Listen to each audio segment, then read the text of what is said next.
Hello and welcome back to another video. Today here again on Gran Turismo 7 to take a look at the second most interesting, I think, car that's been added as part of the huge update 1.40. This consists of 7 cars, 3 in the Legendary dealership and 4 in Brand Central, with a combined value of over 4.3 million, so it is a pretty difficult one to save up for all the cars from. But today we're going to look at this, the brand new Porsche 911 GT3 RS, the 992 generation one, which is super exciting to have in a game. Before we do that though, if you missed yesterday's video, I'm just going to recap some of the things that have been added as part of this update. So I haven't actually played Gran Turismo 7 for a little while prior to this update, apart from when we looked at the Nismo 400R yesterday.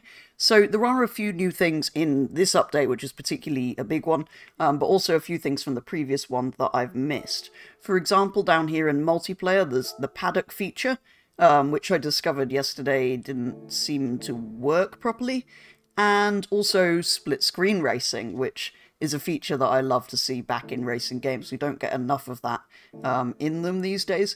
But there's also all of the usual new menu books and extra menu books. So I think there are a couple in this menu book section. These two, 48 and 49, are both new to me. I haven't seen those there before. And at the bottom of here, there's the Red Bull, Road Going Races, and Lexus, I think, are the ones from this update. And then a few of these ones were from the previous update. So, as usual, there's some new menu books, but there are also, or there is, one new world circuit, which is the snowy one, Lake Louise in Canada, which has some off-roady events. But you may also notice here in the world circuits, there's weekly challenges and event directory, which are both new as well.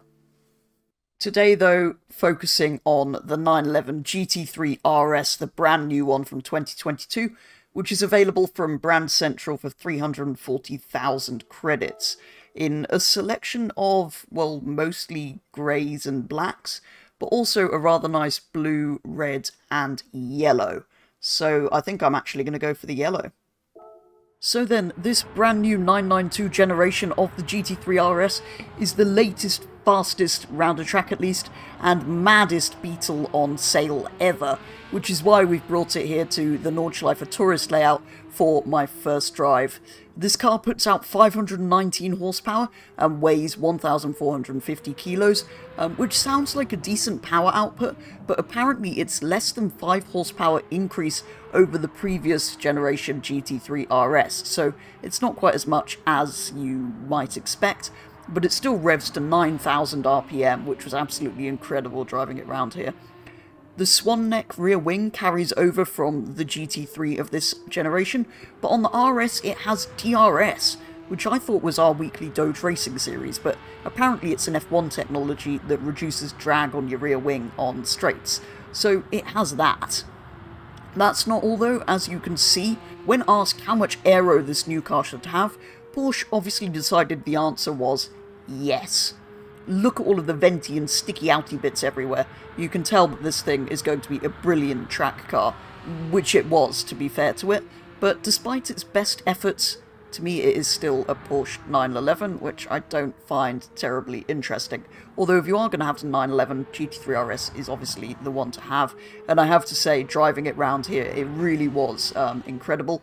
Felt very much like a racing car would in most games, but yeah, seemed to have endless grip round the corners, the back never stepped out, had that 9,000 RPM of flat 6 in the background as well. I actually drove this entire lap that you're seeing now from interior view, so yeah, this was really, really fun around here. And despite just being a sort of quite relaxed drive around the Nordschleife, it did a time not too far off 7 minutes, which is pretty impressive for just a sort of relaxed drive. Anyway, here in Gran Turismo, this bit of extra power and much aero gives it an overall rating of 656.54 from standard. So despite this being Gran Turismo, where you can wide body literally anything, apparently you can't wide body the GT3 RS, which perhaps shouldn't come as much of a surprise really. I mean, look how wide the front arches are already. We can, though, change the wheels, because Although the bronze kind of looks cool, I suppose, against the grey, it's never something I would go for on a car, and against the yellow, I don't think it works at all. So, we can potentially get exactly the same wheels here, because I think they're probably BBSs. They are essentially those, aren't they? Except they have centre locks. I will see if I can match them. Yeah, this style is not... That's not quite right. This style's not far off. So I guess we go for the darker ones against the... Yeah, oh, hang on. We can make them bigger. Do we want slightly increased size? Sure.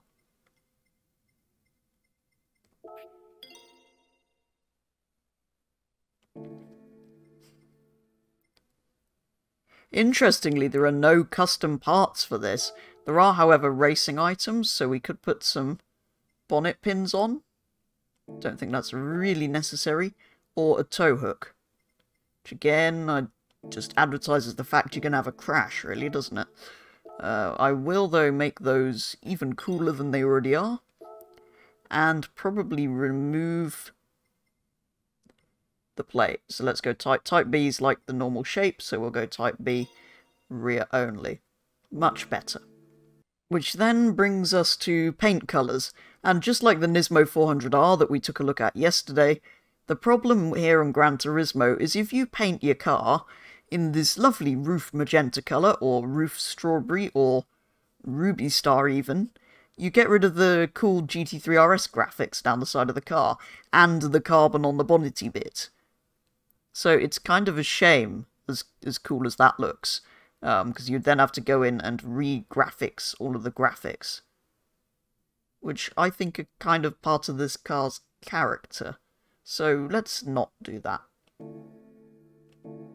So that's kind of that for visual mods, so you find me again here in Understeer Engineering for some upgrades. First thing I noticed, there's no ultra high RPM turbocharger in the ultimate category like there was for the Nismo that I took a look at yesterday. There are a few things here though. But what I kind of want to do with this, just like I did with that Nissan, is put some snow tyres on and try it on the snow track. Because of course that's what you want to do with the GT3 RS. I just feel like, given that's a new kind of type of handling and terrain that we've not had in this game yet, I should be making the most of it. But yeah, there are many other things we could do to this car. It also helps that snow tyres are only 4,000 credits, and I don't have much money after buying the 400R for 1.8 million. Okay, so in the 400R yesterday, I tried the long track in the evening with all the cool lighting. So with this, I'm trying the short track in the daytime. First thing I'm noticing is the Porsche is very shaky. This evidently has stiffer suspension than the Nissan. I can, barely see. Imagine how ill this would make you feel in PlayStation VR.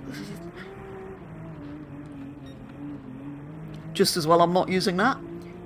Main difference here is this is, of course, rear-wheel drive, and I don't think all of those downforces are really helping me very much here.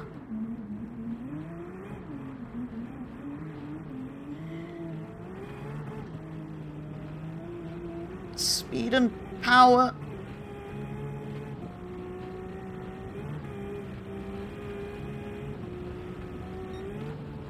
Oh wow. I want to see that on the replay.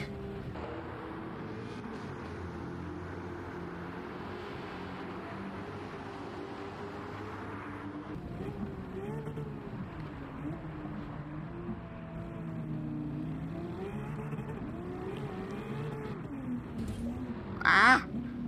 I've been killed by a Nissan.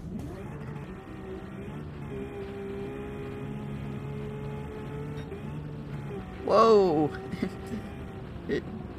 I suppose it's a 911, the engine's at the back, so it is going to do that over the leapy bits. Now I'm having too much fun sliding to actually try and... Oh no.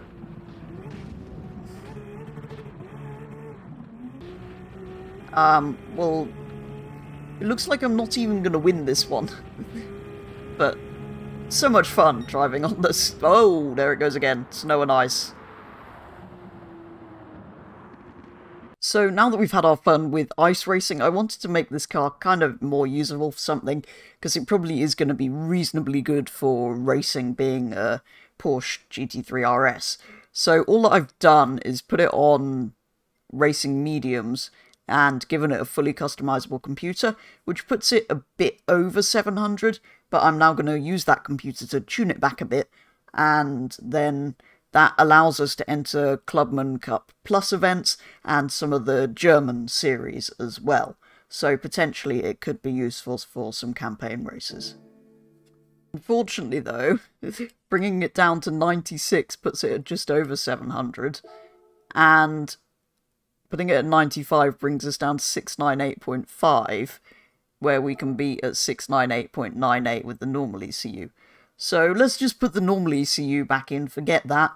The only upgrade I've done to it now is racing mediums, which match the colour of the car. Look, they're yellow. It also makes us eligible for the special event of this week's weekly challenges, which is this car around Laguna Seca with a limit of 700, which mine nearly is. So instead of doing any of the other things, let's do this one, because it's time limited. Here we go then. 5 laps around Laguna Seca. I do seem to find myself driving this track quite frequently recently, on here and, of course, on Forza Motorsport. Oh, this is so much less understeer than that game, though.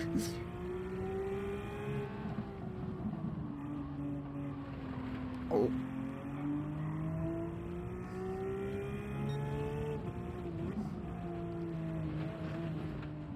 Oh god, I'm used to having to turn in very early because cars understeer on Motorsport anyway.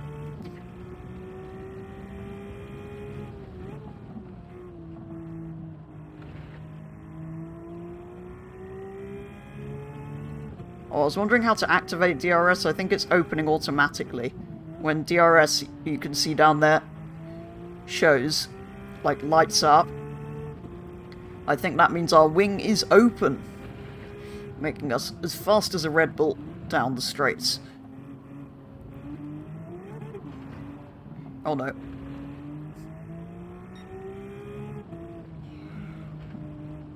Yeah, on the curb, run it out onto that curb. I'm guessing most of these other cars are stock.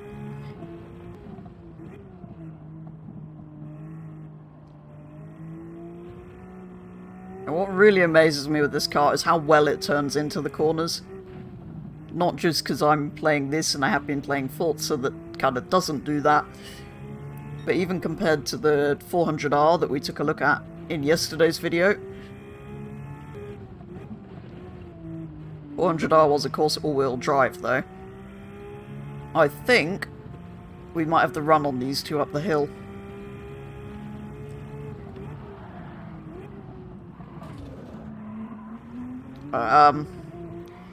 Sorry.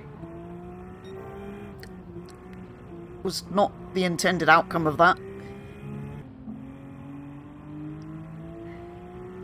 And goodbye, first place.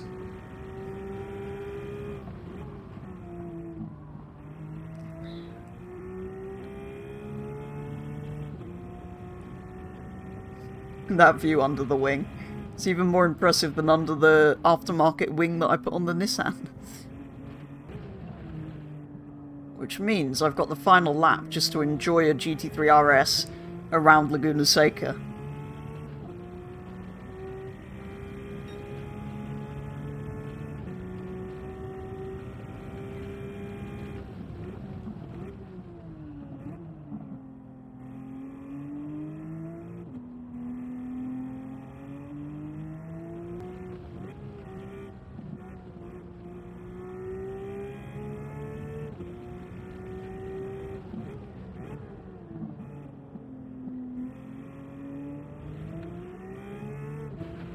And there we go.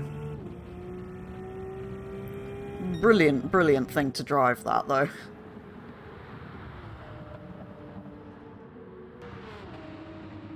That, though, is going to have to do it for today's video, taking a very first look at the brand new Porsche 911 GT3 RS here on Gran Turismo 7.